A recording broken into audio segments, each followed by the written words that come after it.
prendre part à ces assises autour d'une table.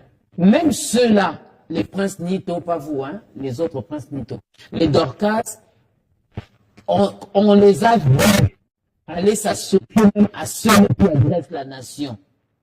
Ils doivent également prendre part à ce dialogue. Pour nous, Mgoguiste doit être inclusif. Et quand je parle de l'inclusivité, il faut comprendre que ce sont ceux-là qui ont les revendications congolaises. Ouais, parce que peut-être vous n'avez pas voulu entrer en profondeur dans la question. Vous avez fait à ceux qui ont suivi, à ceux qui sont dans la M23. Moi, je l'ai dit. Si le Rwanda, n'est-ce pas, arrêtez de soutenir la M23, parce que la M23 porte, n'est-ce pas, les aspirations rwandaises. La M23 tombe. Parce que quand la M23 n'aura plus les aspirations rwandaises, il viendra faire quoi dans les dialogues? Mais les Congolais qui ont des questions profondes pour les Congos, vont se mettre ensemble se mettront ensemble avec des Congolais. C'est pourquoi c'est là qu'il y a la nécessité, n'est-ce pas, de la justice. Il faut savoir que le Congo, la RDC, c'est une mère qui aime bien ses enfants. Et une mère qui aime bien ses enfants le cherche aussi à la hauteur de son amour. Ceux qui ont trahi la nation, ceux qui ont pris les risques de tuer ses frères, doivent répondre à la justice interne. Et ils doivent savoir ceux qui ont fait allégeance en 23. Mais que demain après demain, ça prendra fin. Et vous tous là, vous serez poursuivis par l'État congolais. Et pour conclure, on doit savoir que les États-Unis, c'est un grand bailleur de fonds, n'est-ce pas, de toutes les opérations des Nations Unies pour le maintien des pays dans le monde.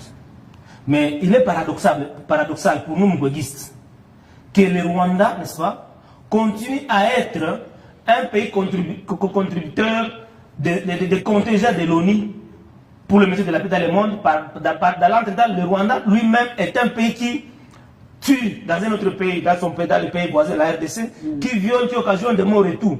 Les sanctions américaines devraient conduire à ce qu'on puisse retirer le Rwanda sur la liste, n'est-ce pas, des pays qui contribuent pour le maintien des paix dans le monde. Parce qu'il ne peut pas être à la fois, il ne peut pas être un chauve-souris. D'un côté, il tue, il viole, l'occasion des génocides et tout. De l'autre côté, on les maintient dans les contingents des Nations Unies. C'est là que la diplomatie congolaise doit aussi encore agir et demander à ce qu'au niveau de l'ONU, qu'on puisse retirer le Rwanda. Ça peut aussi faire partie des sanctions qu'on peut...